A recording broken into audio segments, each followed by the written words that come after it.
Para comenzar, y ya que tengo la palabra, voy a leerles la primera presentación que nos la mandó esta mañana Luis Alberto Restrepo, pidiendo disculpas porque puede quedar afónico si la leyera. Entonces voy a leerme de Luis Alberto Restrepo. Suena pretencioso, pero no lo es. Si miro hacia atrás, Hegel es quizás el autor que me ha dejado unos parámetros de orientación más profundos en mi vida y en particular dos de sus obras, La ciencia de la lógica y La fenomenología del espíritu.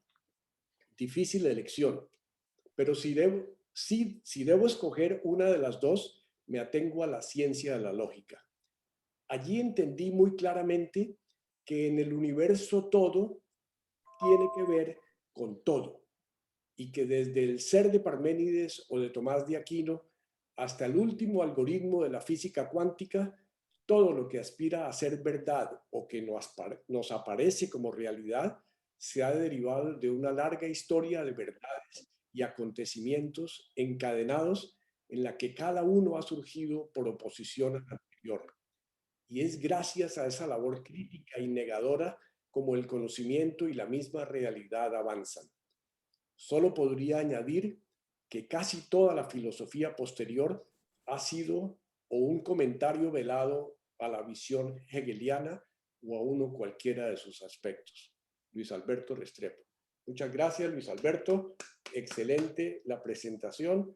Pasamos al segundo que pidió la palabra y le doy la palabra a Samuel Arango, que pidió la palabra, y después sigue Edmundo Pérez. Adelante, Samuel, por favor, libera tu micrófono.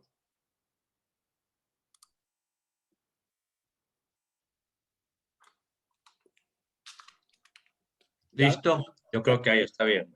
Dale. Todo comenzó con ese libro que nunca olvidamos y en el que aprendimos que mi mamá me mima, la alegría de leer.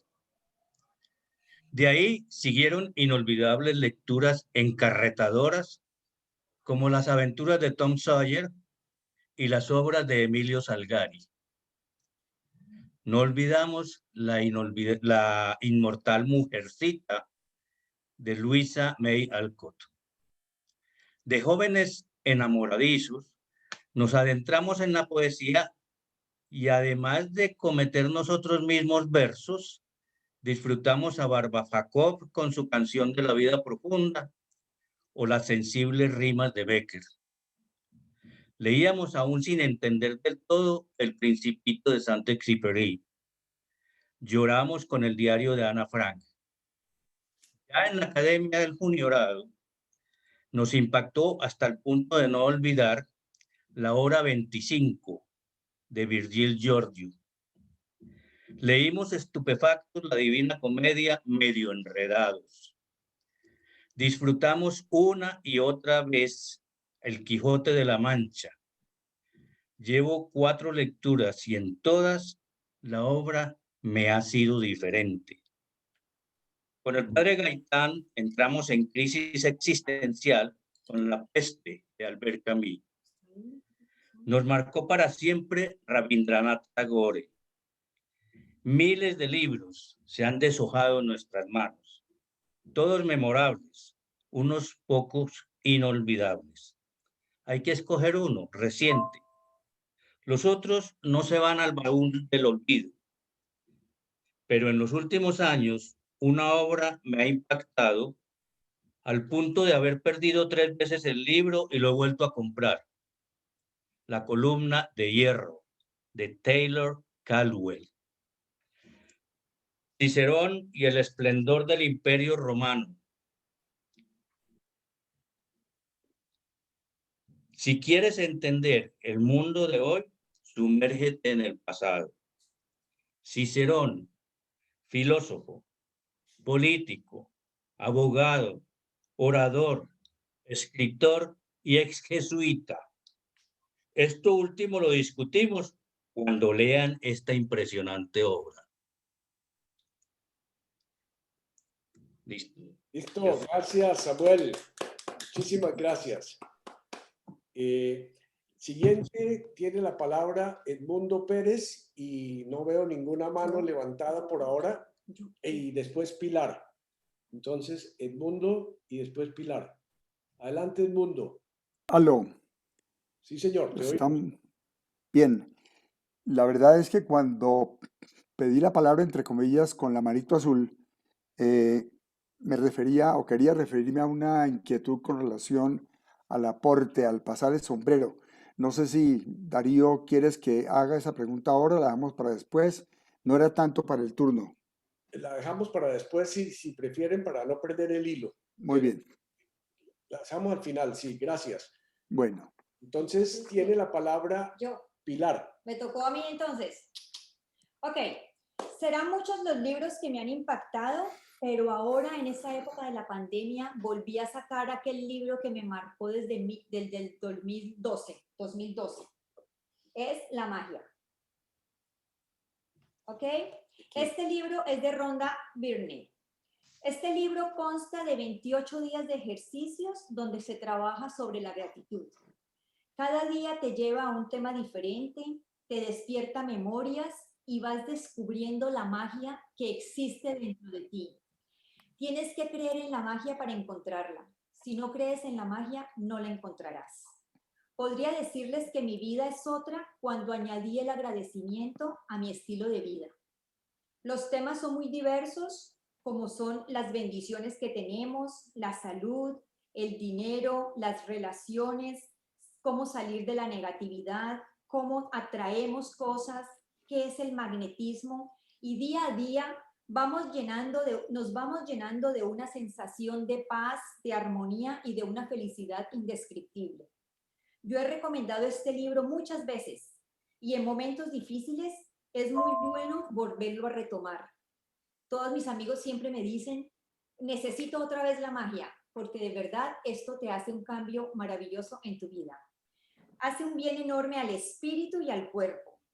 Si eres agradecido, siempre tendrás más. Esa es la razón por la cual yo siempre lo recomiendo, porque siento que este libro ha cambiado vidas y eso se siente tan bonito que vale la pena. De modo que para ustedes, muy recomendado. Si te levantas agradecido, le encuentras sentido a tu vida. Se los recomiendo. Gracias. Amazon.com. Gracias, Pili. Muchísimas gracias.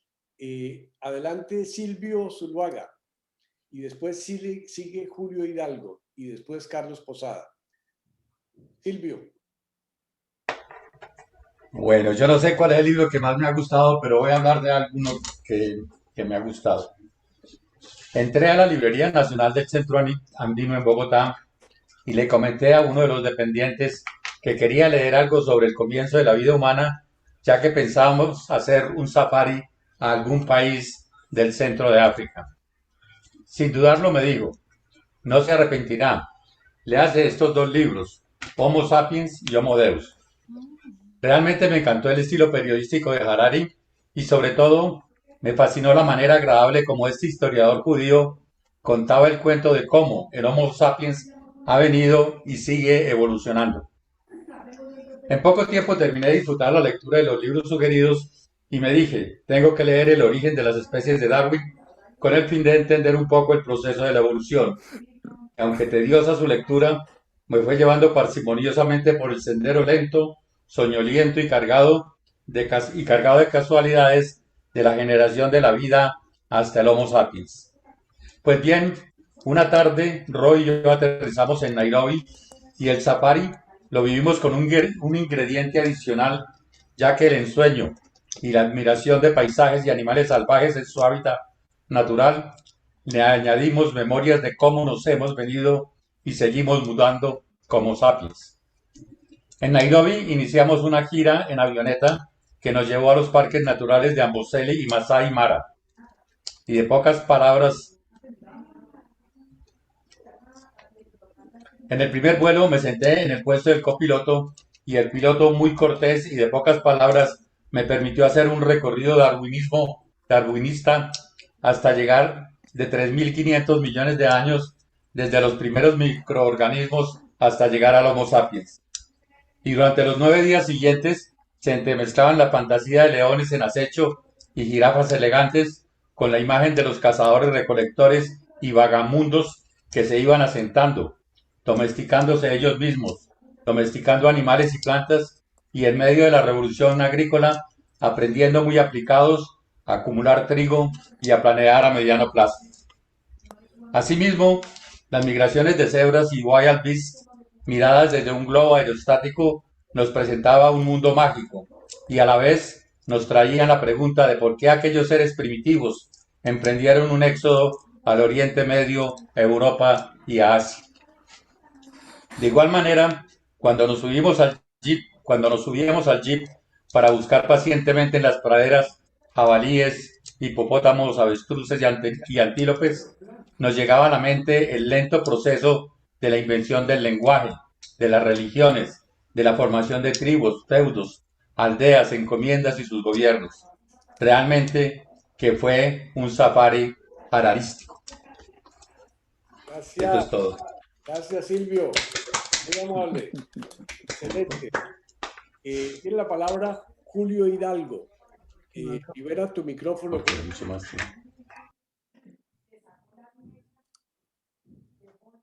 A ver. Ya estás listo, Julio. Adelante. Yo voy a recorrer un poco la vida en la compañía de Jesús y luego poco a poco en otro tipo de que me han marcado. Yo pondría de primero la Biblia, sobre todo el Nuevo Testamento y en él el Evangelio de San Juan. En filosofía me encontré con las confesiones de San Agustín.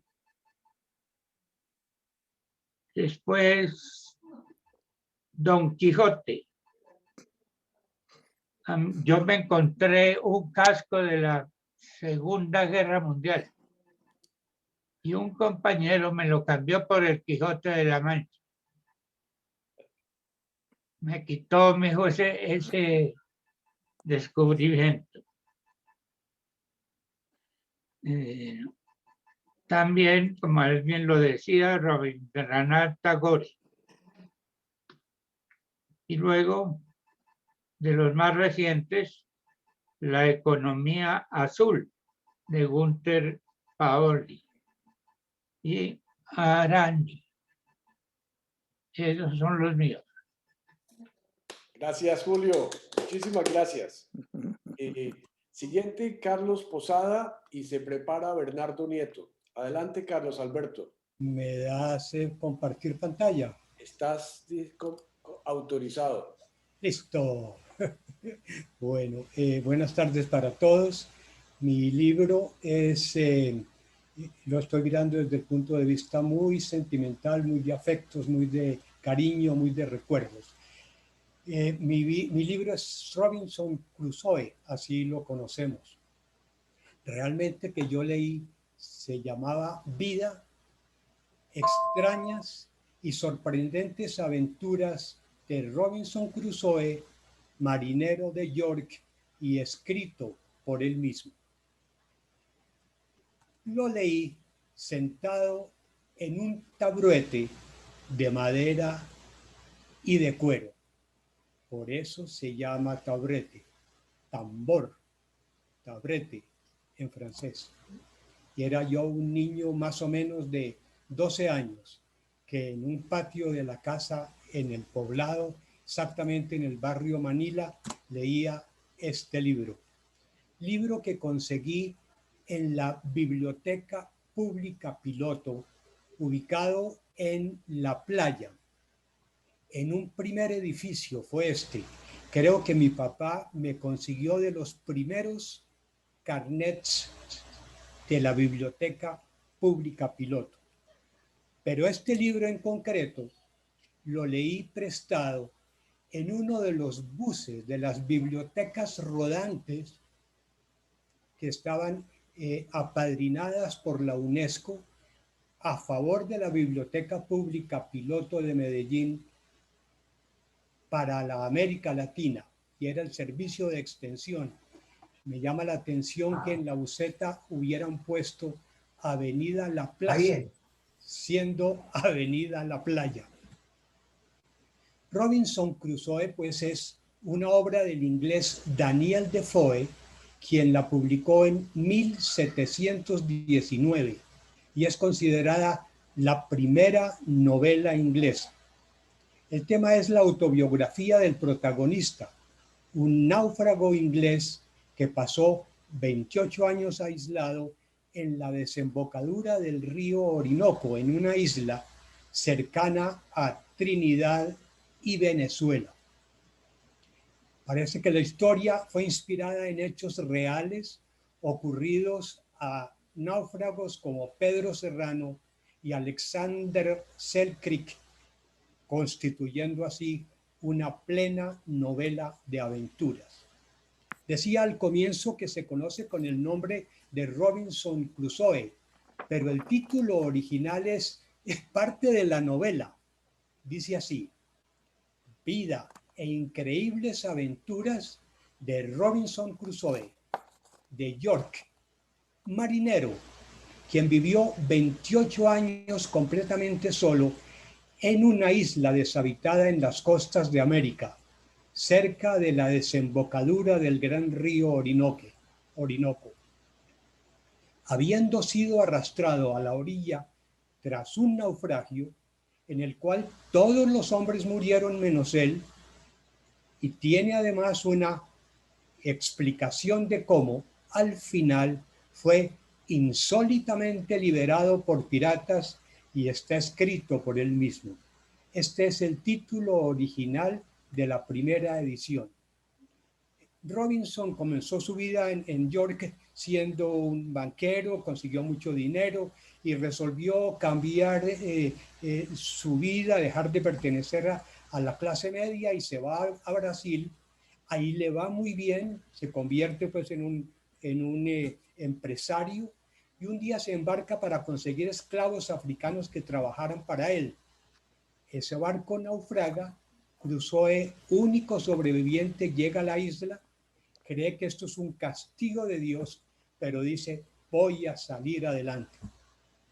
Entonces construye un refugio, comienza a criar ganado, cultiva el campo, pero descubre que unos caníbales están remando desde una isla vecina con frecuencia, matan y se comen a los que viven en la misma isla en que está Robinson, y él se pone atento a tratar de conseguir a atrapar a uno de esos prisioneros, consigue uno, se convierte amigo de él, inclusive le pone nombre, el nombre es Viernes, y lo convierte al cristianismo.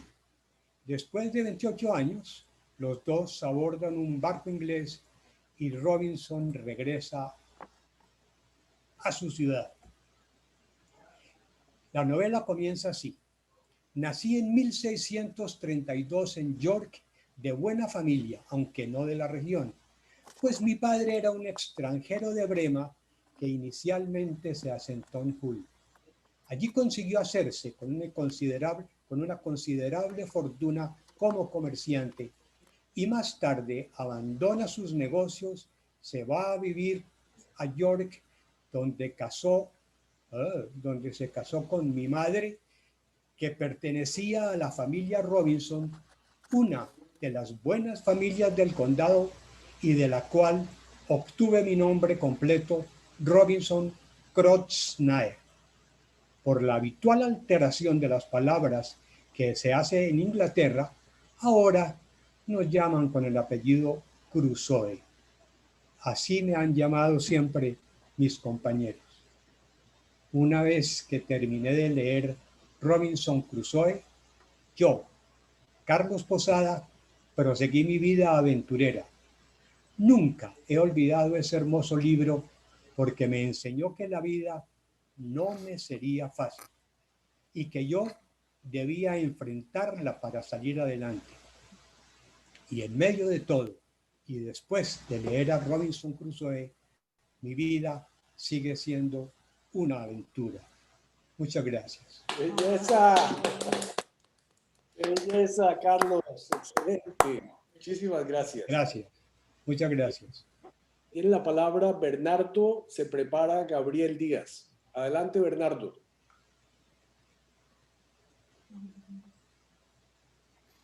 A ver, Bernardo, te congelaste.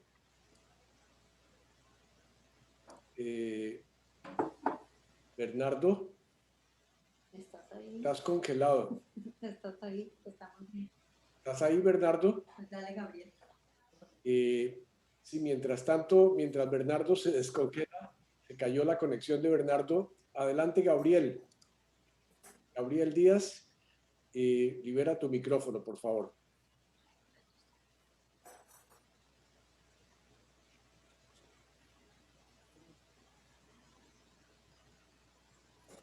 Unmútese.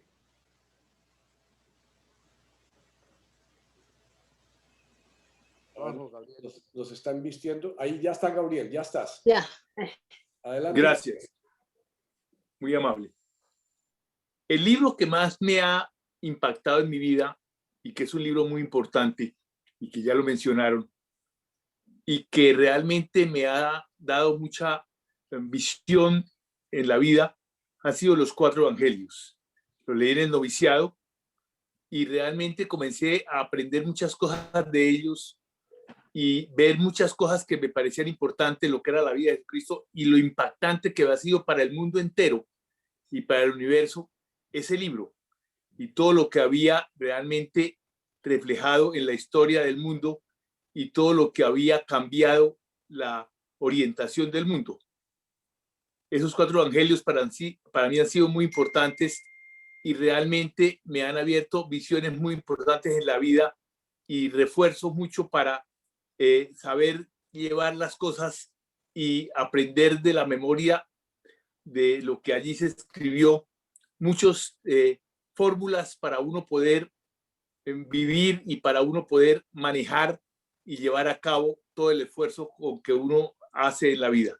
Ese ha sido el libro más importante y sigo pensando que continuará siendo para mí un factor muy valioso en la vida futura. Gracias. Gracias, Gabriel. Muchas gracias. Tiene la palabra Luis Arturo Baos y se prepara Jaime Heredia. Adelante, Luis Arturo. Muy bien. Luis Arturo, ¿estás por aquí? No te veo. Luis Arturo estaba aquí. Jaime Heredia tampoco. Y Se cayó. se cayó Luis Arturo y se cayó Jaime Heredia. Parece que el internet está medio fregado en Colombia. Y se cayó Está en paro. Bernardo. Se cayó Bernardo también. Bueno, mientras el siguiente que tengo aquí en la lista es Reinaldo Pareja. Reinaldo, ¿puedes hacer tu intervención? ¿No? No. Entonces, yo estoy No, aquí perdón. de relleno. Yo voy a seguir yo de relleno porque no hay... Ah, Goyo está adelante. Adelante, Goyo. Sigue, Goyo. Una escasez de gente honrada, mi papá fue alcalde. Bueno, mi libro preferido, yo no soy capaz de recordar toda la historia, tengo muchos libros, pero el preferido es el de este momento, se llama Arrupe, testigo del siglo XX y profeta del XXI, de Pedro Miguel Lamet, SJ, Mensajero, 2016, 608 páginas. Una vida ejemplar de un hombre que buscó siempre la voluntad de Dios, que se dejó interrogar por la situación de las personas. Toda su historia es una preparación para asumir retos superiores. La vida lo convierte poco a poco en ciudadano del mundo, hablando 7 idiomas. Experimentó la extradición, la incomprensión, la cárcel, la guerra, la bomba atómica, los viajes por el mundo, el ser superior general de la compañía, la traición al Vaticano II y la enfermedad silenciosa. Su imagen incluye la de un hombre de profunda oración, de escuchador atento, de libertad de espíritu, de creatividad para encontrar modos de evangelización, de mucho estudio y mucho diálogo, de gran humor en situaciones a veces muy difíciles. Tengo pendiente la lectura de los 2 últimos capítulos, para los cuales quiero hacerme indiferente, pues tengo serias dificultades con el pontificado de la época. Este es el libro. Gracias, Goyo. Muchísimas gracias. Excelente. Entró de nuevo Bernardo, entonces aprovechemos que entró Bernardo. No, Y tienes la palabra, Bernardo. gracias, es que se ha desconectado esto, ojalá no nos suceda.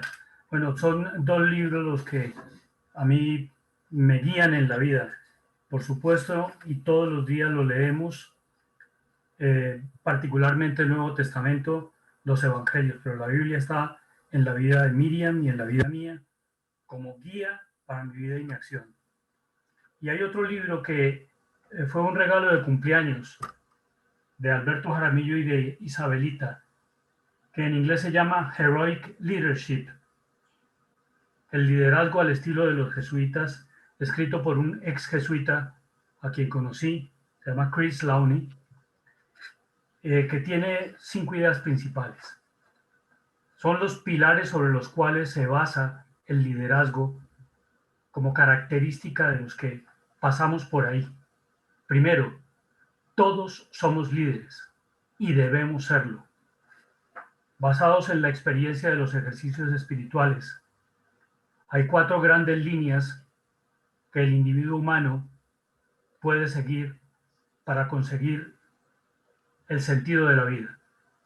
Primero, el autoconocimiento, el examen de conciencia, que nos lleva a la absoluta conciencia y a la propia soledad. Consecuentemente también a la absoluta responsabilidad de los actos, a encontrarnos con Dios y frente a nosotros mismos, a reconocer nuestras fortalezas y con humildad todas nuestras debilidades. Esa condición del autoconocimiento puesto en práctica me ha hecho feliz, porque no me deja meterme en donde no quepo. La segunda experiencia nacida también de la misma y única reflexión sobre los ejercicios espirituales es el amor, que nos lleva a ser amigos en el Señor, a respaldar y a jugárnosla por otros, a aceptar y amar aún a los enemigos, a aprender a poner la otra mejilla. El tercero, el magis, que lleva al heroísmo y que ha producido entre los jesuitas una gran cantidad de mártires y héroes. Cero mediocridad, persistencia, búsqueda del mejoramiento continuo. Sois perfectos cuando os asemejéis a nuestro Padre que es perfecto. Y el cuarto pilar, que nace de la indiferencia ignaciana, que no es precisamente ser indiferentes ante quienes nos necesitan, sino que nos lleva a una absoluta disponibilidad para las que sea. Por lo tanto, nos exige absoluta creatividad y salir de lo que hoy llaman la zona de confort, que nos saca de la costumbre y nos pone en riesgo en las fronteras. Estas son las ideas de este libro, que está multiplicado de ejemplos y que a mí personalmente me guían en la vida. Gracias. Gracias, Bernardo. Muchísimas gracias. Adelante, Jaime Heredia. Buenas tardes. Bueno, quiero comentarles brevemente el origen de la lectura de mi libro, que me ha llamado muchísimo la atención durante muchos años. En el Juniorado, cuando estábamos en el Juniorado con Jaime Escobar, nos dedicamos a leer poesía. Leímos todas las poesías que pudimos y siempre después salimos resumiendo, concentrándonos en el tema de la muerte. Más adelante, cuando estaba yo terminando filosofía, hecho mi culpa en este momento, faltando a la separación de clases, nos hicimos muy amigos con uno de los teólogos mexicanos que estaba estudiando ahí en Chapinero, de apellido Durana. Nos reuníamos ya por la noche con otros 2 teólogos en el cuarto de él y charlábamos de muchas cosas, pero sobre todo de literatura, porque él era un especialista en literatura. Le resumo, llegó un momento en que me dijo, le voy a conseguir un libro de una escritora mexicana que es estupenda para que usted lo lea y yo creo que le va a gustar bastante. Efectivamente, él fue y volvió por no sé qué motivo, no sé si fue cuando terminó tercero de teología y se fue a ordenar y volvió. El hecho es que me consiguió un libro que es de los pocos que conservo porque la gran mayoría de los que tenía hice una donación.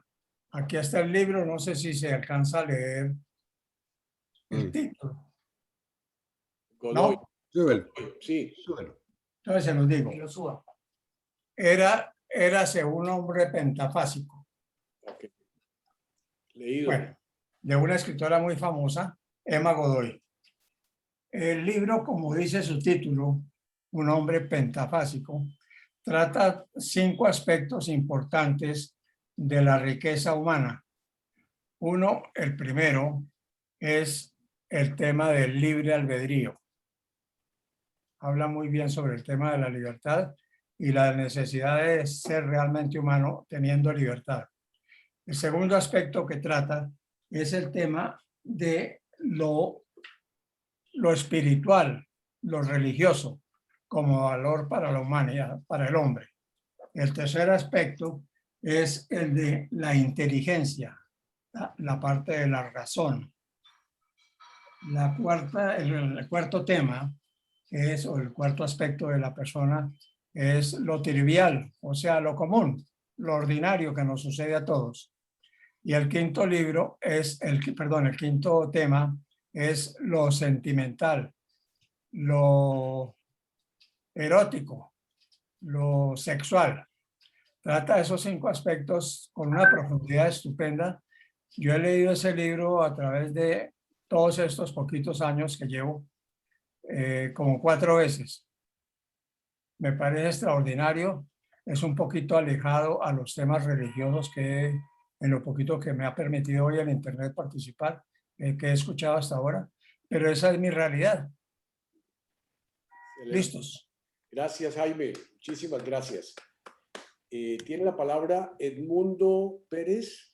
Adelante, Edmundo. Y no veo a Luis Arturo, no ha regresado, ¿no? Dale, Edmundo. Bueno, gracias, Darío. Es posible que alcancen a Sí, el observar Kybalión. el Kybalión. Y hay una nota en la parte baja en donde se lee estudio sobre la filosofía hermética y del antiguo Egipto y Grecia. Y es escrito, entre comillas, por Hermes Trismegisto. Para salvar un libro del próximo diluvio universal, para beneficio mío y de los demás, prefiero el Kybalión de Hermes Trismegisto. De Hermes, el mensajero de los dioses, y Trismegisto, el 3 veces grande, sabio, fruto del antiguo Egipto y Grecia. Este libro hoy por hoy es una recopilación de lo que poco a poco se ha ido descubriendo de lo que es el Criterium Hermeticum de Hermes. ¿Por qué este libro? Porque hace más de 2 décadas naufragaba en medio de una de mis mayores crisis de cambio y en decidir cómo darle sentido a mi vida cuando, de manera reiteradamente inexplicable por improbable, en el pie de página aparecían las remisiones a un tal Kybalión, libro desconocido por mí desde el título, pero con el significado que luego encontré de guía, Kybalión, palabra de origen griego. Para saber si es cierto que la verdad llega a los oídos cuando estos están preparados para escucharla, tenté a la ley de la atracción investigando el libro, estudiándolo, comprendiéndolo, verificando aplicándolo e incorporándolo críticamente en mi forma de pensar, de sentir y de ser. Y si cambia la visión, cambia la vida. Y así fue, cambió mi vida.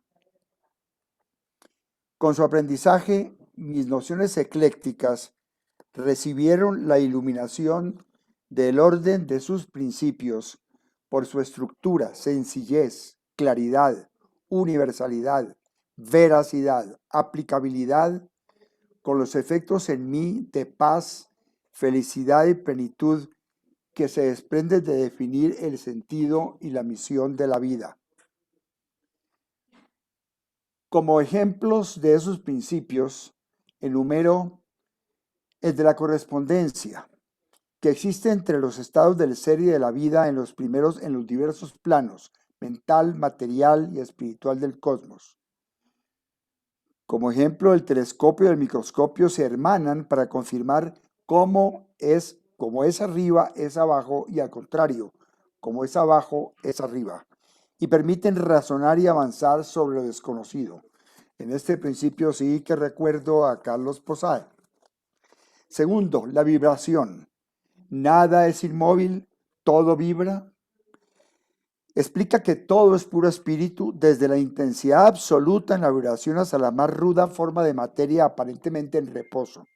Lo único permanente es el cambio, recordémoslo. Nos permite controlar nuestras vibraciones mentales y espirituales, ya como aplicación. La polaridad nos explica cómo todo es dual. Tiene su par de opuestos todo, su tesis y antítesis, difiriendo solo en grados, como el calor y el frío, como lo alto y lo bajo. Así es posible transmutar o cambiar las vibraciones de odio por vibraciones de amor, la actitud negativa por la positiva, etcétera, con el poder de la mente y de la voluntad. Es la verdadera alquimia. Cuarto, el ritmo o ley del péndulo, como es a la derecha es a la izquierda. Acción y reacción, avance y retroceso, creación y destrucción. Permite mantener este principio de la mente en el punto en el que queremos estar y neutralizar la tendencia pendular que arrastra hacia el polo indeseado para mantener la estabilidad y la firmeza mental. Toda causa tiene su efecto y todo efecto tiene su causa. Nada ocurre por casualidad. La suerte, el azar, es el nombre que le damos a una ley desconocida. Conscientemente podemos dominar en alto grado el comportamiento, el estado del ánimo, para convertirnos en instrumentos, en dirigentes, en vez de en dirigidos, siendo nosotros causantes y no simples efectos de los demás y de las circunstancias. Sexto, la generación existe en todos los planos. Todo tiene un principio masculino y femenino. Ninguna creación física, mental o espiritual es posible sin este principio que permite generar, regenerar y crear.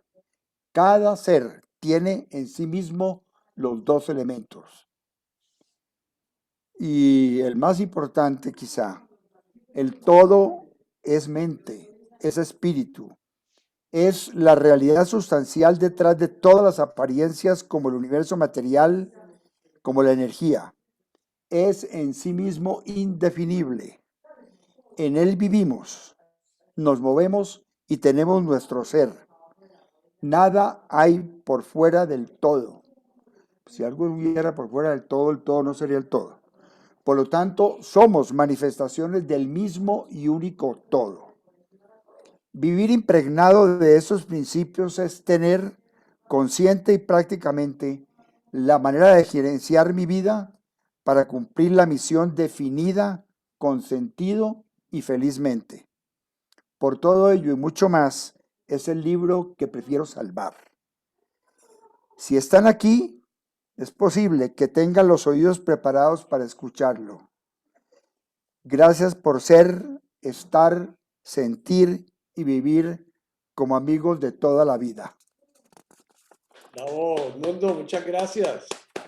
Con mucho gusto. El libro se consigue con su título, El Kibalión en la editorial Solar o muchísimas editoriales, y tiene un autor, como les decía, que son simplemente recopiladores denominados los 3 iniciados. Son Gracias. 3 investigadores universitarios, profesores universitarios de comienzos del siglo pasado. Gracias. Muchas gracias a todos. Muchas gracias. Con mucho gusto, Darío. Tiene la palabra William Mejía. William, ¿quieres leerlo o quieres que yo lo lea por la dificultad que tienes de comunicación? William, ¿se cayó William? Bueno, William, llegaste de nuevo. Estaba preguntándote si quieres que leerlo o quieres que yo lo lea. William. Es que no, estás sin micrófono, William. ¿Sí? No, léelo, Darío, porque se me ha caído 8 veces internet. Bueno, con mucho gusto. De William Mejía. Un libro favorito se inserta en un momento crucial de la vida. Lo leemos y nos leemos en él. Mi libro favorito es un autor, Nikos Kazantzakis, un escritor místico y densamente humano. Sus obras cambiaron la visión del mundo. Todos son todos místicos y todos filósofos. Ah, sí. Perdón un segundito que perdí el dato. Sus obras me cambiaron la visión del mundo. Varias de sus obras me impactaron y sacudieron.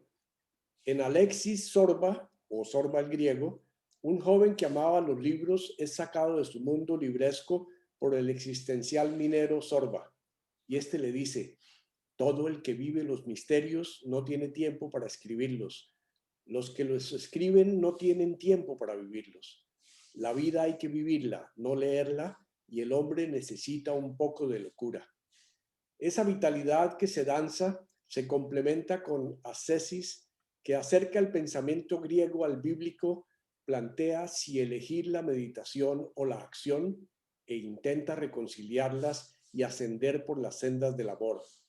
Allí dice, me posee un solo deseo, el de sorprender lo que se esconde tras lo visible, traspasar el misterio que me da la vida y me la quita, y saber si una presencia invisible e inmutable se esconde más allá del incesante flujo del mundo.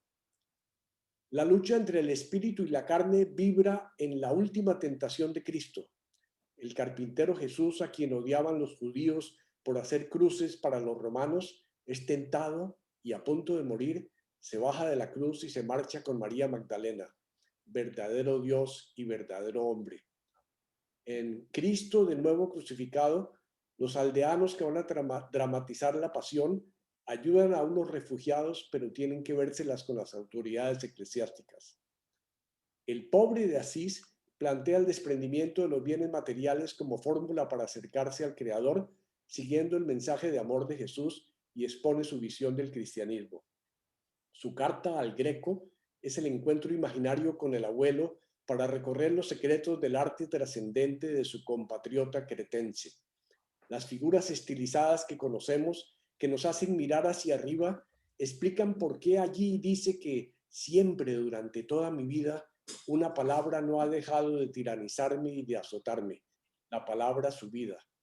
Quisiera pintar aquí esta subida, mezclando la imaginación y la verdad, y también las huellas rojas que ha dejado mi ascensión.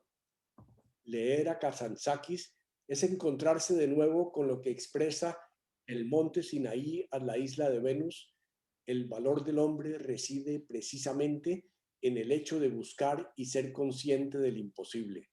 Releerlo es volver a ser interpelado en temas como la fraternidad, la guerra, la historia, la filosofía, la vida que se plasman en otros de sus libros. Termino con palabras de Sorba. Los trabajos a medias, las palabras a medias, los pecados a medias, las bondades a medias son las que han llevado al mundo al desbarajuste en el que está. Vamos, hombre, llega hasta el fondo, dale y no tengas miedo. Hasta aquí termina William. Bravo, William. Muchísimas gracias. Bueno, yo sigo en la lista y voy a leer, yo hice mi tarea y voy a leer lo que escribí. Mi libro favorito de la vida es La energía humana, el autor es Teilhard de Chardin. Para poder escoger un libro de todos los libros que haya leído durante mi vida, tuve que preguntarme con mucha sinceridad sobre qué criterio utilizar para hacer esta difícil tarea. Decidí responderme a la pregunta cuestionándome qué libro habría causado el mayor impacto personal que a su vez hubiera influido en alguna de las grandes decisiones de mi vida. He llegado a la conclusión de que quizás la decisión más impactante de mi vida fue la de dejar mi vocación al sacerdocio católico y dejar la compañía de Jesús luego de 9 años de formación para prepararme para el gran momento de ser ordenado sacerdote católico al solicitarle unos ejercicios espirituales que hacía para tomar esa decisión o no. El libro que decidí escoger fue La energía humana de Teilhard de Chardin, libro que leí durante mi formación filosófica anterior a los estudios de teología, pero que comenzó mi cuestionamiento de creencias muy profundas que habían sido como el fundamento del edificio de la fe religiosa que se había estado construyendo en mí desde mi infancia masónica y liberal y mi temprana juventud de congregante mariano que me llevó a querer ser jesuita. Desde sus primeras páginas, Teilhard manifiesta el propósito de su libro, comillas, apoyado en lo que me han enseñado la religión y la ciencia, he intentado aquí salir a flote. He querido salir de la niebla para encontrar la visión de las cosas mismas, y he aquí lo que he creído descubrir solo frente al mundo, página 21. Y más adelante dice Teilhard, hay que aceptar lo que la ciencia nos dice, que el hombre ha nacido de la tierra, que el hombre ha nacido por entero del mundo, del cosmos, no solo sus huesos y su carne, sino también su increíble poder de pensamiento. Esto es la clave de las cosas. Página 22. Tratando de compartir los mayores impactos que este libro provocó en mi proceso de fe religiosa hasta entonces, que fueron luego haciendo sentido a medida que continuaba con mis estudios filosóficos y teológicos y mis experiencias de apostolado durante estas etapas de mi formación, podría afirmar que ahí comenzó mi comprensión interna de lo difícil que había sido mi aceptación de la naturaleza dual de mi formación occidental grecolatina, la del espíritu y la materia, la del pecado y la culpa, la de la lucha entre alma buena y cuerpo malo, de instintos malos y buenos, de cielo e infierno eternos, de concupiscencia asociada siempre a la bajeza de mi cuerpo y de instintos buenos y nobles asociados al alma y al espíritu. Dice Teilhard, desde que existe el pensamiento, los hombres no han dejado de asombrarse y de disputar sobre la coexistencia y las oposiciones entre el espíritu y la materia, pluralidad y unidad. Problema único al que se reducen en el fondo toda la física, toda la filosofía y toda la religión. Página 63. No hay concretamente materia y espíritu, sino que existe solamente materia convirtiéndose en espíritu. La trama del universo es el espíritu-materia. Página 64. No hay alrededor de nosotros un ámbito físico y un ámbito moral. No hay sino el físico-moral y esa energía físico-moral de personalización a la que se reducen en definitiva todas las actividades manifestadas por la materia del universo, es un amor que construye físicamente el universo. Página 79. Rechacé por esa época el sentimiento de haber nacido culpable originalmente por un pecado de Adán y Eva y ser culpado después por la muerte de un Jesús a quien no conocí sino místicamente y mucho después de su existencia, pero que me daba mensajes de generosidad, amor y compromiso social.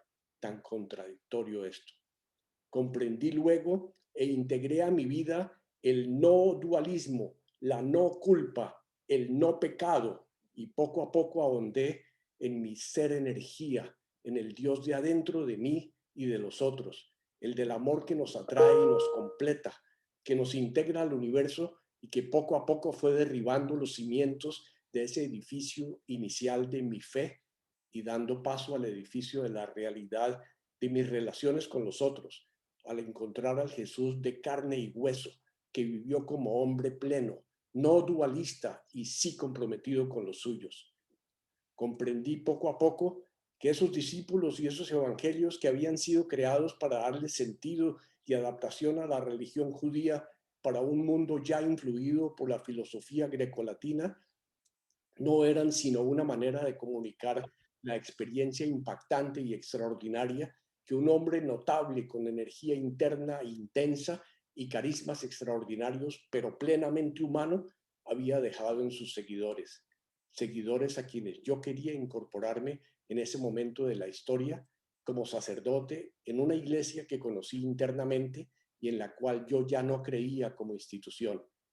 Pero sí encontraba a ese Dios Jesús en mi relación con las personas con quienes hacía mi apostolado, especialmente en los jóvenes. Termino mi contribución a esta tertulia con la frase que adorna la contraportada del libro que les acabo de mencionar como mi favorito en la vida. Dice la contraportada. No se puede prescindir de los escritos que forman este volumen para una exacta comprensión de la doctrina teilhardiana. Lo que considera energía humana es algo así como un núcleo cósmico de naturaleza especial que desde cada hombre irradia ondas de organización y de impulso actuando sobre la materia. Energía incorporada al cuerpo humano, controlada por máquinas artificiales o espiritualizada formando parte de afecciones y voliciones. Por eso considero la lectura de este libro de un jesuita a la época censurado por la Iglesia, pero profundamente honesto, el comienzo de mi reconversión a seguir con el proceso de búsqueda de sentido de la vida desde el interior de mí mismo. Gracias. Tiene la palabra, no veo ninguna palabra por ahí, ninguna manito levantada. Estela.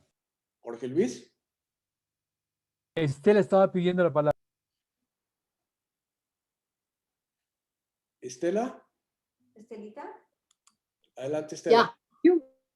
Adelante. Realmente tengo un libro muy lindo que me ha parecido toda la vida, que leí desde niña, que se llama El Principito. Y realmente no solo lo leí de niña, sino que lo he leído muchas... No, La señal no está buena, Estela. La señal no está buena. Acércate más. Claro, muy pasito. ¿Me oyes? Oímos el título Voy a del tratar, libro. voy a empezar otra vez. Hay un libro, ¿ahí me oyen? ¿Ahí me oyen? Sí. Hay un libro muy lindo que yo leí de niña que se llama El Principito. Creo que todos lo conocemos. Y en el transcurso de mi vida lo he leído y lo he releído varias veces porque me parece muy interesante. Representa una obra literaria que, como se sabe, fue escrita por Anthony de Saint-Exupéry, publicada en abril de 1943 y dirigida para niños, pero sobre todo para el niño que todo adulto lleva por dentro. Resaltan los mensajes sobre el afecto, el amor, la amistad, la vida, la convivencia y la humanidad. Listo. Ya. Muchas gracias, Estela. Excelente. Estela, yo quiero agregar algo. ¿Puedo? ¿Se me oye? Dale, no hay ninguna mano Sí, levantada. ¿Me Sí, oyen? es que me entusiasmé con lo que dijo Estela, porque El Principito yo lo he leído recientemente con mi nieta de 8 años, y junto con ella, a su edad y según su mentalidad, hemos encontrado una riqueza profundamente espiritual que me ha servido mucho para conversar con ella temas trascendentales, como el amor, como la tierra, como en fin, todo lo que tú estabas mencionando. El Principito es una de esas obras clásicas que siempre que la lees es distinta. Siempre que la lees te está aportando algo. Como lo dije del Quijote, que nunca va a pasar. Pero quiero aprovechar porque tuve una experiencia muy linda. Hay un autor colombiano catalogado dentro del género costumbrista, pero tuve la oportunidad de hablar largamente en la Universidad de Toronto con Kurt Levy, un profesor emérito de la Universidad de Toronto, Le pedí cita, fui, me dio media hora porque él ya estaba retirado, pensionado, pero estaba asesorando algunos trabajos de grado, experto en don Tomás Carrasquilla, con don. El don no se le puede quitar, no es que con don, sino con don Tomás Carrasquilla. Y la media hora se convirtió en 3 horas y luego salimos a almorzar. Él escribió 2 libros sobre don Tomás Carrasquilla. A partir de eso, él me dedicó los 2 libros. Yo, cuando regresé a Colombia, pues lo primero que hice fue viajar a conocer la Marquesa de Yolombó, pues como en la ambientación que él tenía. Lo que se rescata de don Tomás Carrasquilla me lo dijo Kurt Levy, el hombre que más sabe de Tomás Carrasquilla, o más sabía porque ya murió, es que nosotros lo tenemos como costumbrista y lo es. Pero él dice, yo lo comparo nada más ni nada menos que con el autor del Quijote de la Mancha, porque es un autor universal. Si usted analiza tanto los personajes de Cervantes como los personajes de don Tomás, la calidad, la profundidad, la coherencia de los personajes de Carrasquilla son de orden universal. Entonces ya empieza uno a leer a San Antoñito y algunas de las muchas obras de Carrasquilla y realmente encontré, después de haber conversado largamente con Kurt Levy, que don Tomás Carrasquilla realmente es un autor universal. No es simplemente un costumbrista, porque eso es una visión errada. No es sino analizar los personajes y son de una riqueza profunda que reflejan exactamente lo que es la humanidad. Quería compartir esa experiencia muy bella. Gracias, Samuel. Muchísimas gracias. Siguiendo con las intervenciones, Luis Arturo, encantado de que estás de vuelta. Adelante, Luis Arturo. Buenas tardes. Yo he intentado con el internet toda la tarde y entro y salgo como un fantasma. Entonces voy a aprovechar este ratico para leer lo que tengo en Word porque no he podido hacerlo. Entonces voy a leerlo en Word mientras, y no me ven, no importa, ¿cierto? No importa, léelo. Te vemos, te estamos viendo. Te estamos viendo, ponlo en la pantalla y verás que lo puedes leer. Estamos viendo. ¿Están viendo el texto? No, no. Léelo. Bueno. Voy a leerlo. Dale. Mire, el libro se llama El Anurag Sagar, traduce Océano de Amor, y está atribuido al maestro y poeta musulmán Kabir, que vivió entre 1398 y 1518. El texto que poseo es una traducción de 1993 basada en la edición crítica de Swami Yogananda de 1914 y editada bajo la supervisión del maestro Sanjay Singh, quien me inició en 1987. Kabir advierte que solo unos pocos santos lo entenderán. Por lo tanto, ustedes pueden imaginar que yo tampoco lo entendí. Sin embargo, me impactó tanto y lo reí tantas veces que prácticamente es un libro al que yo vuelvo cada ratico cuando tengo dudas sobre mi camino. Yo lo describía como un drama cosmogónico, donde la eternidad y el tiempo personalizados en 2 entidades, el indescriptible, todopoderoso y compasivo Satpurush, disputa con uno de sus hijos, el poderoso Kal. Se disputan la simiente inmortal de la vida, la cual inicialmente es creada por Satpurush como emanación de su propio ser eterno y luego es tomada por Kal para mantener su propio universo temporal. Este que conocemos, ¿no? Pero está compuesto por 3 planos de existencia. El material donde estamos, el astral y el causal.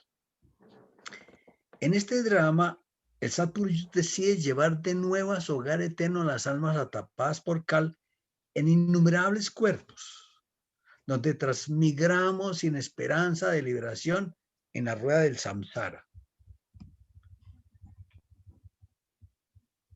Encomienda la tarea del rescate a uno de sus hijos, que no es más que él mismo en cuanto verbo encarnado en la forma de los santos. quienes aparecen entre diversas culturas y pueblos para ilustrar a las almas sobre la existencia de un hogar eterno más allá de los 3 mundos de Cal al que pertenecemos por derecho, además de ilustrar a los seres humanos. Tienen que lograr despertar dentro de nosotros la añoranza por la eternidad y conectarnos mediante su poder con una corriente ascendente del Shabda que llama él, es una corriente de sonido interno. Pero Cal a su vez intenta por todos los medios mantener a las almas en estos planos temporales y utiliza también a maestros, a enviados, que enseñando parte de la verdad orientan las almas por vías de no retorno. Así como el Satpurush nos habita como alma, Cal hace lo propio como nuestra mente. Y mientras el primero inspira a meditar en el Shabda que nos hace desprendidos, amorosos. Ahí se nos congeló Luis Arturo. Sí. Lo perdimos. Está malo el internet, es parte de la huelga. Parte, quédate en casa. Bueno, perdimos a Luis Arturo.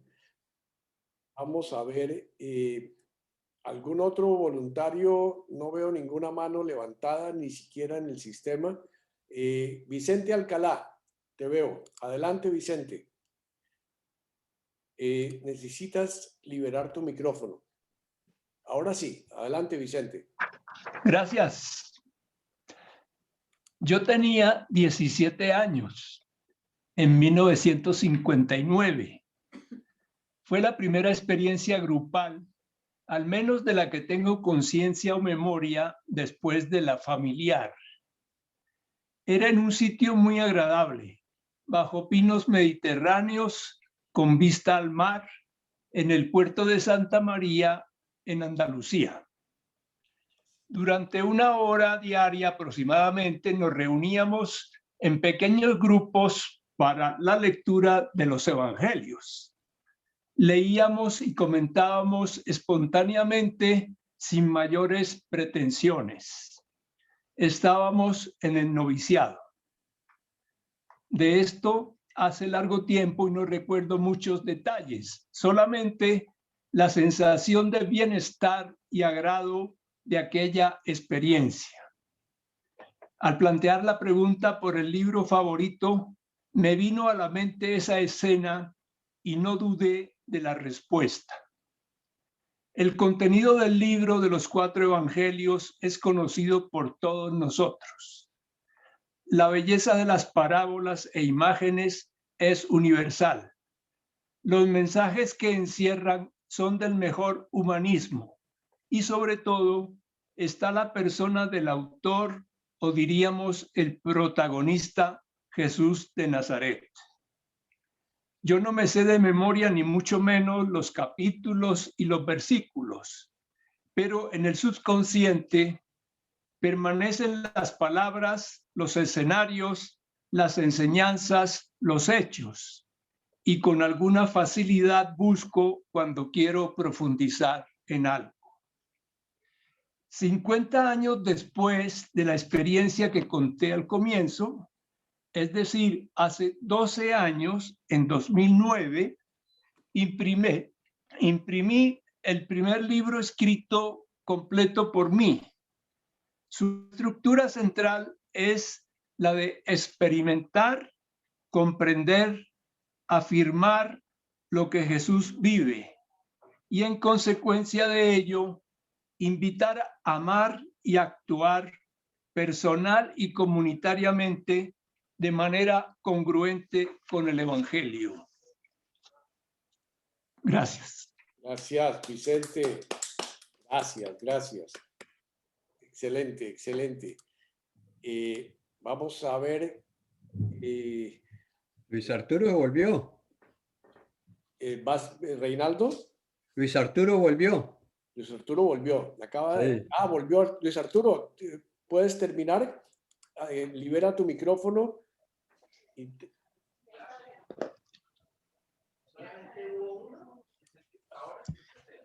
Ya, ahora sí. No sé en qué parte quede el texto. En amor.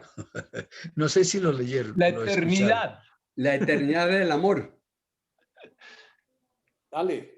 Se volvió a congelar. Y se volvió a congelar en el amor.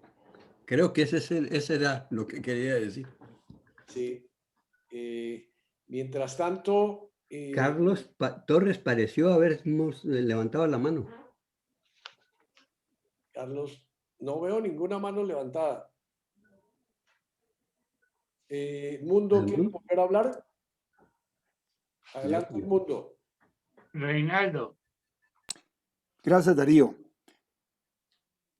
El punto que quería tratar, más que tratar de preguntarte, Darío, con relación al aporte del sombrero, es si los 2 millones, si bien entendí, corresponden a lo que ya se ha invertido o a lo que costaría la asesoría que nos van a brindar.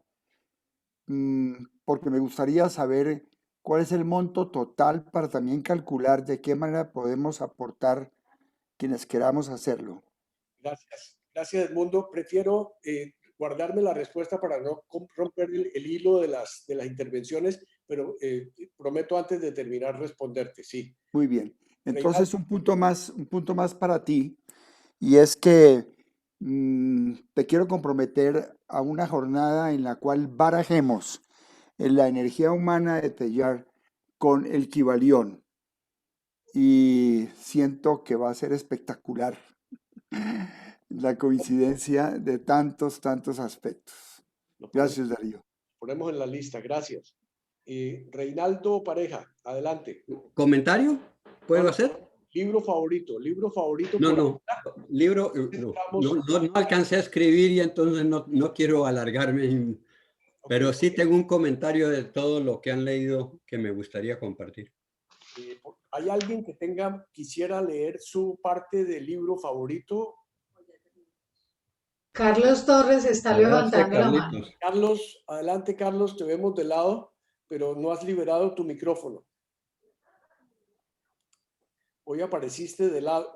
Estás sin micrófono, Carlos. Y volteado el teléfono. Carlos, la cámara está volteada. Ahora el teléfono está mejorando. Está mejorando. La imagen está mejor, pero todavía no hay sonido, Carlos. Aló, ¿me escuchan? Sí, te escuchamos, Carlos. No te vemos, pero te escuchamos. Bueno, esto se ha apagado 12 veces en los últimos 10 minutos, así que si se interrumpe, pues interrumpimos. Perfecto. Adelante. Comienzo. Mi libro favorito, El shock del futuro, autor Alvin Toffler. Es un libro que le da sentido a las tendencias filosóficas, literarias, sociológicas, humanísticas que venían apareciendo desde la Revolución Industrial, ofreciendo una nueva cosmovisión. Entre otros,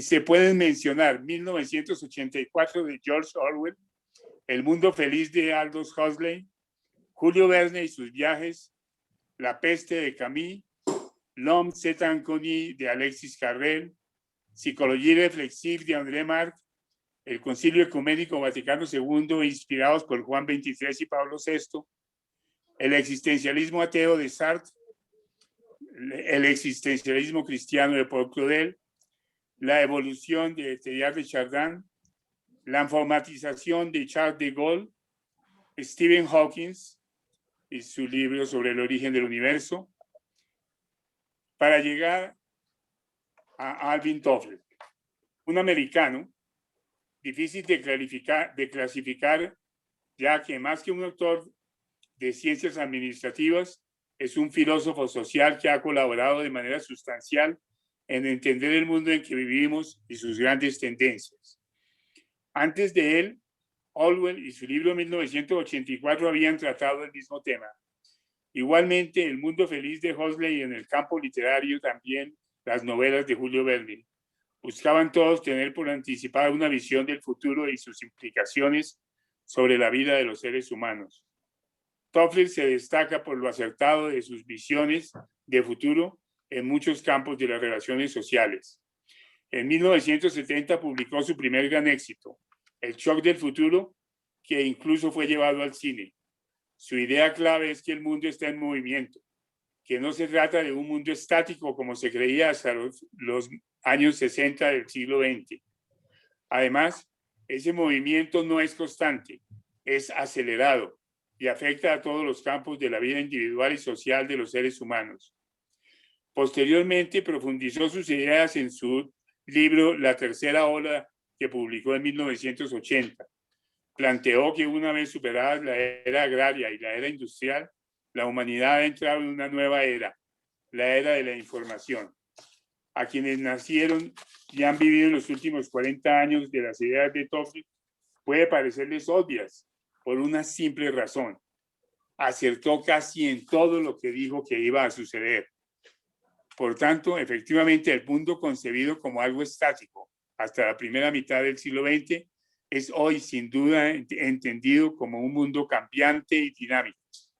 Igualmente, la sociedad industrial moderna, orgullo de las naciones hijas de la sociedad industrial, ya no existe y es hoy una sociedad interconectada basada en la información y en el cambio acelerado.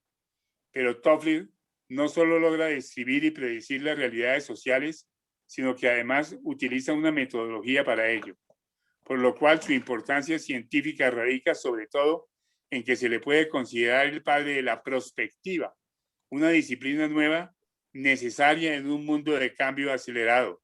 Toffler continuó su producción literaria con varios libros alrededor del mismo tema, y es allí donde se conecta con la administración. El ejecutivo, el gerente de hoy entiende la importancia del entorno y la manera como afecta su labor. Parte de sus responsabilidades serán, por tanto, identificar las tendencias de ese entorno y saber y preparar y adaptar su organización. Existe una perspectiva de hoy para la gerencia.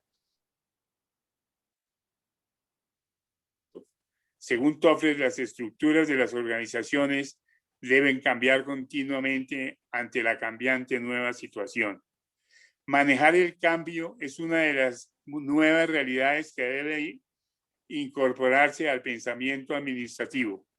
La comprensión de la sociedad de la información, que afecta a todas las funciones de la empresa, y el uso de tecnologías asociadas con la información son ya una tarea.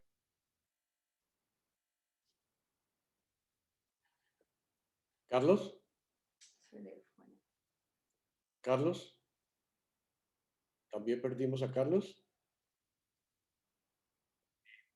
Bueno, vamos a hacer una cosa y yo quería, primero que todo, decirles que nos ha parecido, y esto lo comenté con alguien, que este tipo de escritos que hemos hecho para esto, y Carlos Posada fue el autor intelectual de la metodología de escribirlo, tenía doble objetivo, no solamente que nos ciñéramos a los 3 minutos o a los 2-3 minutos y que fuera una cosa pensada de antemano, sino que tiene un segundo objetivo, y es que les vamos a pedir a todos los que lo escribieron que nos lo manden para el blog, porque alguien decía, ¿por qué no tenemos una sección de reseñas? Creo que era Julio. Pues, ¿qué más material que esto? El que cada uno lo que leyó, lo que produjo, lo ponga y lo publicamos en el blog. Nuestro asesor editorial, William Mejía, nos ayudará a pulir algunas cosas que tengamos, pero esa es una gran idea. Por eso mismo, lo que quisiera hacer ahora en lo que queda de la reunión es que hagamos comentarios a lo que hemos escuchado. Tenemos media hora, y los que no han preparado, los que no hicieron la tarea o pensaron que iban a salir hablando y no sé cuánto, tienen tiempo para la próxima semana. Entonces, la próxima semana tenemos segunda edición del libro favorito de la vida. No, pero estaba sin sonido. Sí, claro. ¿Alguna idea? ¿Me escuchan? ¿Renunciamos? Sí, alcancé a... ¿Renunciamos ya? A ver, Darío. No, Carlos, continúa. ¿Sí puedo seguir? Sí, por favor, adelante. Falta una página. Dice que se pasó de la ola agraria que rigió hacia el siglo, estamos hablando de la tercera ola del segundo libro de Toffler. Dice que se pasó de la ola agraria que rigió hasta el siglo XIX a la sociedad industrial que predominó durante el siglo XX. Hoy ya estamos en la sociedad de la información, como la llamó Charles de Gaulle de manera premonitoria. Harlan Cleveland publicó en 1985 su libro Executive Knowledge, el conocimiento ejecutivo, en el cual profundizó en las características de esta nueva sociedad a la cual estábamos entrando. No discrimina lo que es la información en el mundo actual. La información es el nuevo recurso natural de la sociedad. Es un recurso que se expande geométricamente. Ya no existe la posibilidad de repetir a un hombre del Renacimiento como Da Vinci, que dominaba los conocimientos de la época en cada campo de la actividad humana. Las características de la información son extraordinarias. Se transmite a la velocidad de la luz. A diferencia de los otros recursos naturales de las sociedades anteriores, la información se expande y se enriquece cuando se usa. El que entrega información no deja de ser propietario de la misma, como sucede con los productos industriales o agrícolas. La información se comparte, no se transfiere. La información se filtra, es incontenible. Nadie se puede apropiar de ella, ni ocultarla. En la práctica se acabaron los secretos. Solo los marcos jurídicos la contienen con bastante dificultad e ineficiencia. Se está construyendo una nueva sociedad donde desaparecen los factores que generaron las jerarquías anteriores. ¿Cuáles son las bases sobre las cuales se está construyendo esta nueva información? En nuestro concepto son las siguientes. La información misma con las características descritas antes por Harlan Cleveland. Los computadores que almacenan y procesan la información en volúmenes cada vez mayores. El aeroespacio, que es el medio donde vive la información y en donde los satélites permiten transmitirla. Los medios de comunicación de todo tipo que transmiten, generan, transforman y acumulan información. La experticia necesaria en el mundo de hoy ya no es tener información que está disponible para quien la busque, sino saber qué hacer con la información. El entorno ha cambiado dramáticamente en 2 décadas, abriendo todo tipo de oportunidades para quienes entienden las tendencias y el futuro de esta sociedad. En cualquier parte del mundo puede aparecer una potencia sin saber qué hacer con la información. Existe la leyenda de que la era de la información nació el día que un estudiante de física de la Universidad de California se presentó con su tesis de doctorado en una pequeña caja.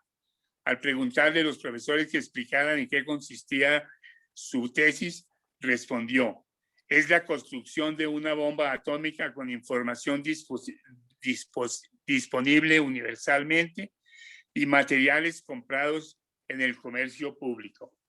La sociedad del cambio continuo, acelerado y experimentado en nuestras vidas, superabundantes de información y que nos ofrecen continuamente nuevos retos, nuevas oportunidades como personas, como familia, como creadores de riqueza, como una nueva sociedad. Esta es la nueva cosmovisión descrita por Alvin Toffler y Harlan Cleveland. Excelente, gracias. Carlos. Gracias, Carlos. Muy bueno. Muy Está bueno. escrita. Bueno, como ya no creo que haya ninguno más escrito, entonces abrimos para comentar. Darío, una notita nomás. Sí, entra con el comentario y después va Carlos Posada. Adelante, Samuel. No te oímos, Samuel. Y dentro de los libros que yo creo que vale la pena considerar en esta reunión, hay uno que no es fácil. ¿La pila o qué? ¿Qué lo conectaste? ¿Se está escuchando? No, lo conecté porque vi que el micrófono. Yo creo que ya. Ahí, ¿sí? ¿Ya sí? Aló. Aló. ¿Se está escuchando? ¿Se está escuchando? ¿Está escuchando? Aló. Por favor, si no van a intervenir, cierren sus micrófonos. Adelante, Samuel. No te oímos, Samuel. Ahí me estás escuchando. Sí, ahí sí. Bueno, que uno de los libros que vale la pena mencionar aquí, aunque sea muy difícil de leer, no porque no lo vayamos a entender, sino ya voy a explicar por qué, pero que realmente es revelador, entusiasmador. Me lo leí, las circunstancias de lectura son importantes porque si no, no lo hubiera resistido. En la playa de Coveñas, solo en un kiosco de paja, durante toda una tarde, mejor dicho, toda una semana. Es un libro de más de 1000 páginas, unas 1200, pero que vale la pena conocer, y sobre todo para nosotros que tenemos la formación suficiente para entender la autobiografía de Santa Laura Montoya. Ese libro, de la editorial Norma, sacó un libro en donde extractó lo que es anecdótico, que es apasionante y delicioso. Y ella lo cuenta en la autobiografía. Ella incluso la autobiografía la escribió por mandato de Monseñor Willis, con quien no tuvo muy buena relación, pero que ella respetó en su obra. Pero uno termina de leer esta autobiografía de Laura Montoya y vuelve a pensar en Santa Teresa de Ávila, doctora de la Iglesia. Y francamente creo con plena seguridad que esta mujer está en esa categoría. No digamos cuál es mejor o peor, sino que es una categoría sublime, por encima de lo humano, sobrenatural. Entiendo que la causa de beatificación, ya es santa, pues, pero entiendo que está la causa de declararla doctora de la Iglesia está muy avanzada, con base en esta autobiografía. Ella con toda humildad dijo, yo no quería escribir esto, pero mi obispo me lo ordenó y estoy obligada a cumplir su voluntad.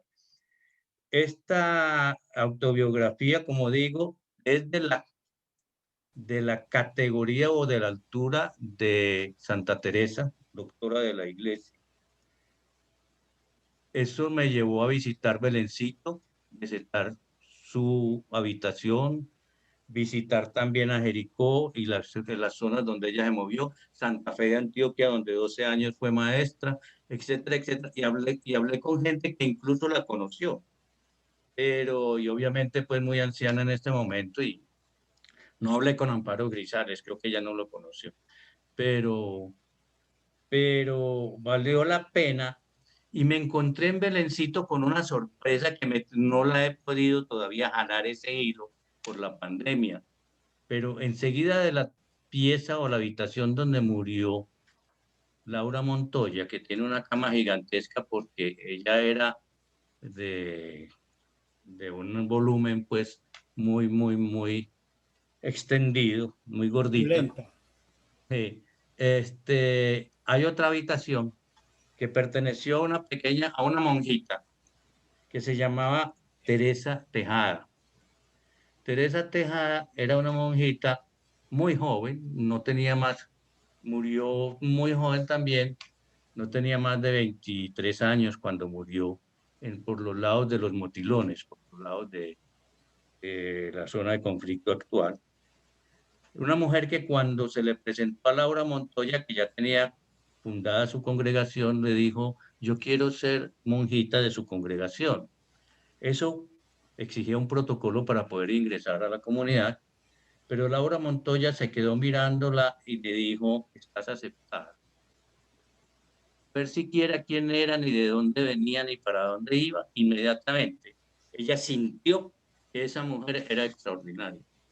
Teresa Tejada entonces entró a la comunidad y murió de alguna de esas enfermedades tropicales cerca de los indios Motilones, en esa zona, y en olor de santidad. Ella se compara, o la veo yo semejante a Santa Teresita de Lisieux, que también fue una monjita que no fue de mucha aparición pues, en la tierra en su actividad, pero que tenía una espiritualidad y una profundidad que irradiaba, de tal manera que valdría la pena también, y me propongo hacerlo una vez termine la pandemia, como investigar un poquito más a esta monjita, semejante a San Pedro Claver, que tuvo al hermano ahí al lado, a un hermano coadjutor, que es tan grande, en mi opinión, Rodríguez creo que se llamaba, en mi opinión, es tan grande como el mismo San Pedro Claver, sin decir quién es más o quién es menos.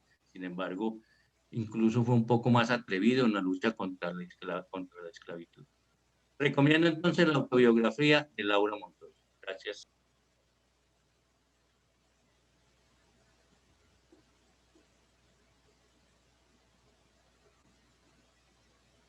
Darío, no te escuchamos.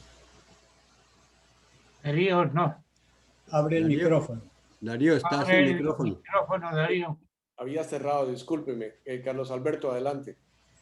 Bueno, muchas gracias. Brevemente, muy brevemente, quisiera expresar que me siento orgulloso de este grupo, no porque sea un grupo que conoce mucho, sino porque es un grupo sabio, y es la importancia de estar en un grupo sabio. Cada uno de nosotros tiene una experiencia y una historia por compartir muy valiosa. Creo que he anotado casi 2 docenas de libros para leer, porque son todos valiosos, porque todos nos han enriquecido como grupo. Desde el bellísimo libro que citó Estelita, inolvidable ese Principito, hasta pues Hegel, Luis Alberto. Bueno, esto recorre una gama impresionante.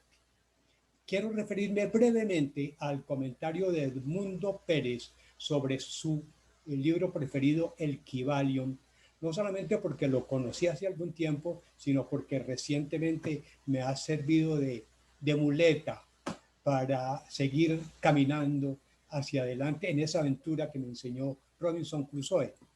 Y lo ligo con esto. Todos sabemos que los puntos cardinales han sido siempre referidos como 4 puntos cardinales. Pero teorías como, o ideas o opiniones como las que están en el Kybalion y en otros libros, me hacen pensar que los 4 puntos cardinales no son solamente esos. Creo que hay por lo menos 3 más en los cuales hay que incluirse personalmente, porque el norte, el sur, el oeste y el occidente y el oriente están fuera de mí. Pero dentro de mí, o más cerquita a mí, está otro punto cardenal que es arriba y otro punto cardenal que es abajo.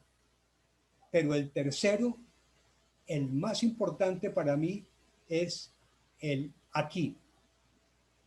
Es una lección que me deja el Kybalion y otros libros parecidos. Tenemos que ampliar nuestra mentalidad y pensar que ya hay 7 puntos cardinales. También la astronomía me lo enseña, el arriba y el abajo, porque en la astronomía solamente al comienzo hay norte, sur, este y oeste.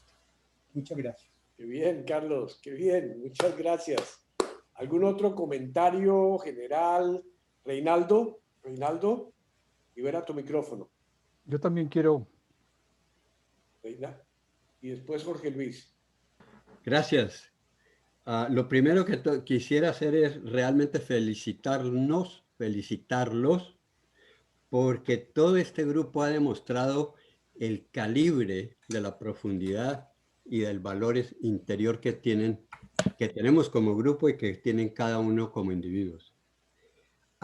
Quiero rescatar brevemente 4 o 5 líneas comunes a todas las presentaciones.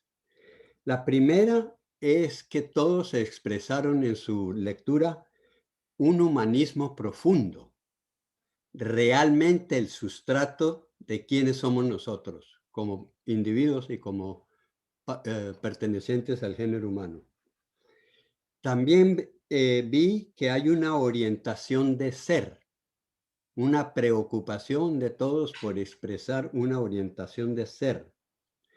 Después, un cuestionamiento de la existencia, sentido y propósito de la vida. Y de alguna manera, cada uno en su nivel ha expresado eso.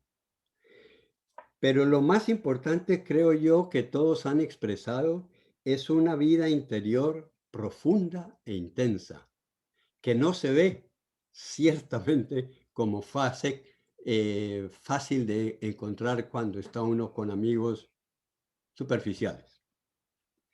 Esa vida interior intensa lleva una línea continua de espiritualidad, entendida como la quieran entender, igualmente de una religiosidad extraordinariamente rica y variada, pero no es como teoría, sino orientadas al servicio y a la construcción de una comunidad en la que podamos sentirnos orgullosos de vivir, sea con nuestros nietos, sea con nuestra comunidad más amplia, sea con nosotros. Los felicitamos a todos, sinceramente. Gracias, Reinaldo. Qué síntesis excelente has hecho de las presentaciones. ¿Algún otro comentario? ¿Alguna otra síntesis? ¿Algún otro? Sí, yo quería... Jorge Luis, disculpa. Sí, adelante, Jorge Luis. Bueno, lo primero es agradecerles. Agradecerme, siguiendo la línea de Carlos, siguiendo la línea de Reinaldo. Yo he sentido esta pandemia de alguna forma como un viaje hacia mí mismo. Y cuando comencé a pensar en qué libros o qué libro, pues yo he tenido, de las pocas veces que he sido disciplinado, es que cada lectura que me impacta la anoto. Y le pasé revista a ese listado y me fue tan difícil conseguir cuál era el libro que más, pero lo que sí me dijo es, ¿quién soy yo? ¿Por qué leo esto y por qué no leo otras cosas? Y eso me parece que es importantísimo. No voy a repetir, coincido plenamente con lo que dijo Reinaldo, ese humanismo que respiramos. Y en una mente siempre que tengo muy pragmática, decía, ¿qué hacer con todo este material?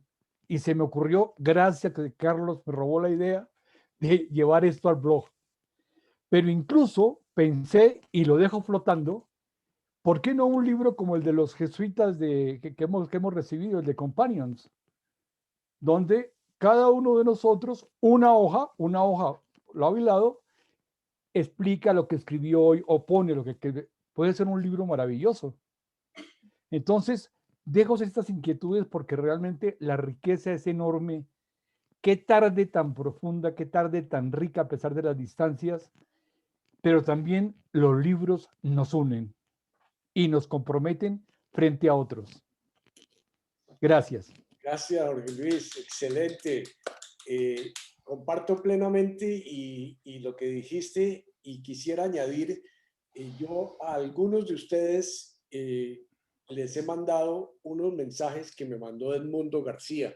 Edmundo García es el teólogo de las Filipinas que se salió de la Compañía de Jesús y después siguió su tarea en Filipinas, entre otras, muy activo socialmente en programas de paz, participó en la escritura de la nueva constitución de las Filipinas y ha sido un personaje notable y me ha comentado recientemente, volví a tener contactos, se los conté a ustedes, que el grupo de ex jesuitas en las Filipinas, que se llaman allá XJ, ex Jesuits, tienen una organización y escribieron un libro. Me ha mandado unos resúmenes del libro, los he compartido con algunos de ustedes, se los he enviado a todo el mundo porque de repente no todo el mundo lee inglés, pero hoy hablé con el mundo o nos comunicamos y le dije que queríamos ver cómo se integraba nuestro grupo de ex-jesuitas, que él también fue ex-jesuita en Colombia. Y me ha prometido que primero me dio libertad para que publicáramos estos resúmenes que él nos ha mandado y el equipo del blog decidimos que vamos a publicar en el blog también en inglés. Es decir, lo que nos han mandado lo publicamos en inglés. No nos ponemos a hacerle traducción, lo publicamos como nos lo ha mandado, pero le prometí a Edmundo, le dije, ¿por qué no participas de una reunión con nosotros? Y me dijo que le interesaría, que él todavía habla algo de español y que entiende perfectamente. Entonces estoy conversando para que de repente sea un invitado y nos comente qué se ha hecho el grupo de ex jesuitas de las Filipinas. Por ahora voy a compartirles y si me permiten, en el mismo correo les voy a mandar a todos lo que mandó Edmundo García, supremamente interesante, en que muchos de los ex jesuitas escribieron su propia historia y lo han hecho un libro. Tenemos la posibilidad de hacerlo en nuestro blog, como les decía, las reseñas de lo que hemos escrito y de lo que vamos a escribir para la próxima semana. Ese sería mi comentario y quiero dejar libre para algún otro comentario, alguna otra idea que tengan sobre este tema. Otra idea que surge de lo que acabas de decir, Darío. Sí. Creo que es el momento oportuno de poder comenzar a conectarnos con el resto del mundo de los ex jesuitas y convertirnos en una red internacional de intercambio precisamente de toda esta experiencia. Y creo que le brindaríamos al mundo una increíble riqueza espiritual, filosófica, humanística, que está ansiosamente necesitado, con un lenguaje que realmente es aterrizado, porque hemos vivido aterrizadamente nuestras vidas después de jesuitas. Entonces propongo a la Junta Directiva que comience a encontrar otros ex que están organizados así como nosotros, o que podamos sugerirles que se comiencen a organizar y se formamos esta red internacional. Buenísima idea. Y ahora que hablaste, termino diciendo que hace 3 días en Facebook apareció una red que decía Ex Jesuitas Latinoamérica y traté de entrar y me pidieron que diera datos para entrar, que usted cuándo fue jesuita, no sé qué, se llama Ex Jesuitas Latinoamérica en Facebook. Mandé mis datos y a los 3 o 4 días me admitieron, pero ando un poco preocupado porque veo que en la lista de los miembros está Gonzalo Amaya Otero. Y Gonzalo Amaya, que yo sepa, no es ex jesuita y además ya no está entre nosotros. Entonces, alguna cosa quisiera investigar, pero sí existe esa red ex jesuita en Latinoamérica, que apenas lo hagamos es mucho más fácil porque ese será en español. ¿Algún otro comentario? Bueno, muchísimas Carlos Enrique, adelante.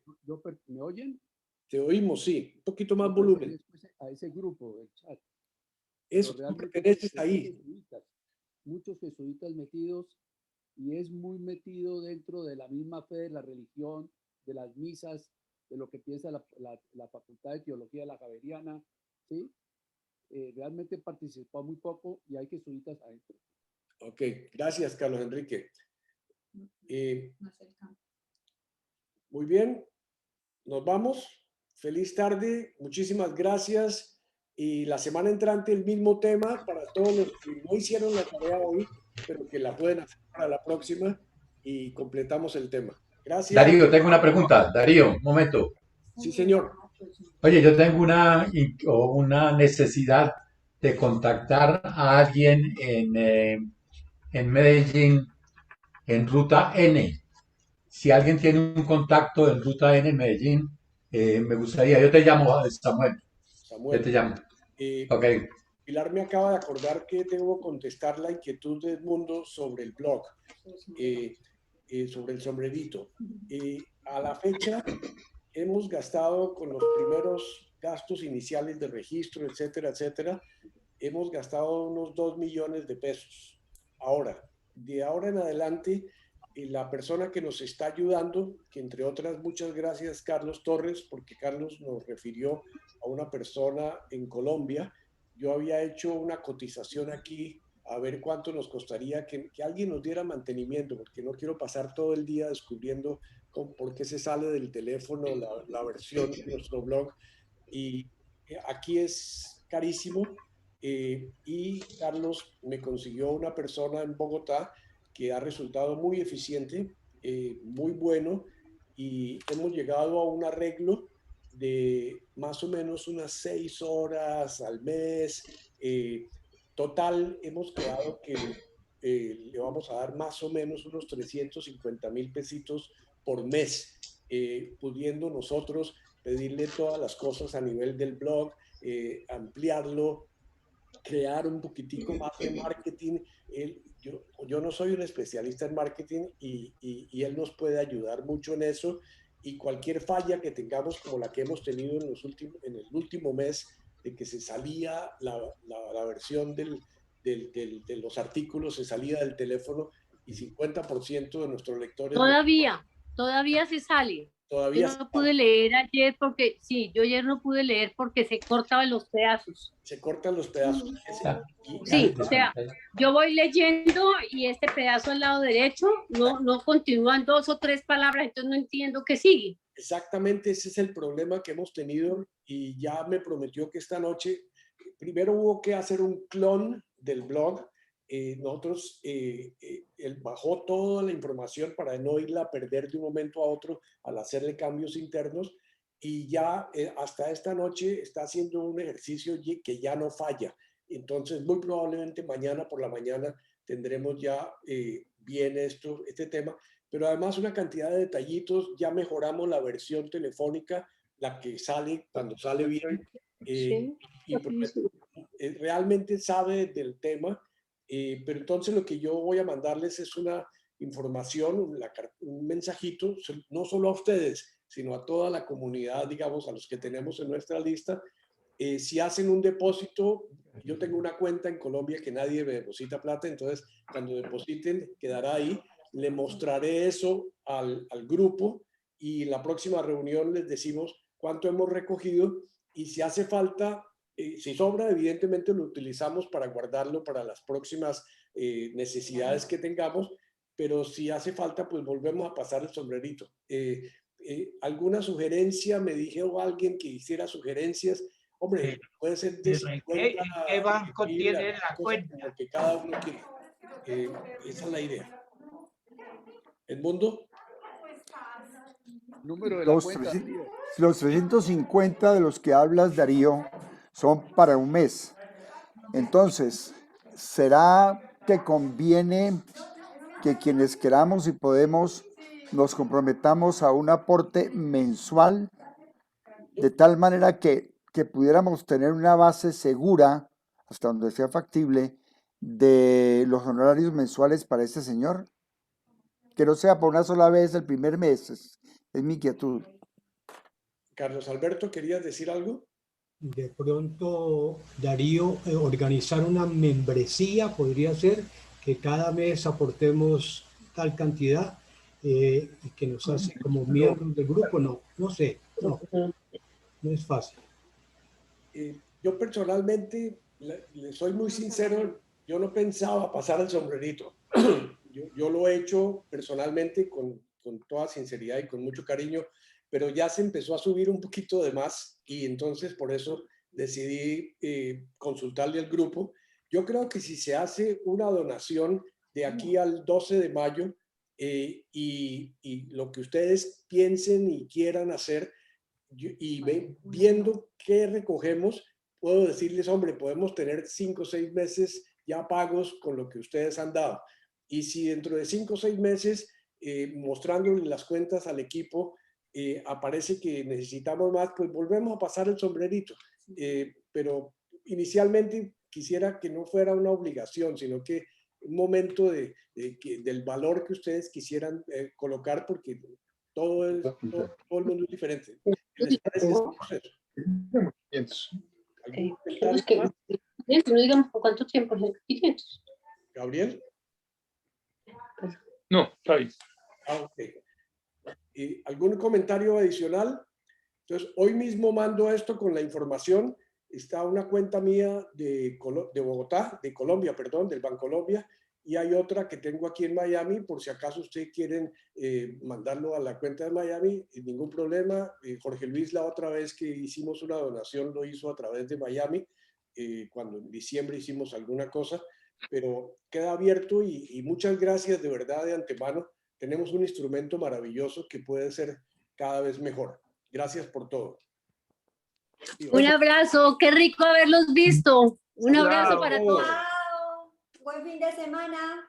Hasta luego a todos. Gracias, chao. Luego, Julio, Gusto hasta luego verlos. a todos. Gracias. Gracias, Gabriel. Gracias, Chao. Estela. Chao. Chao. Chao.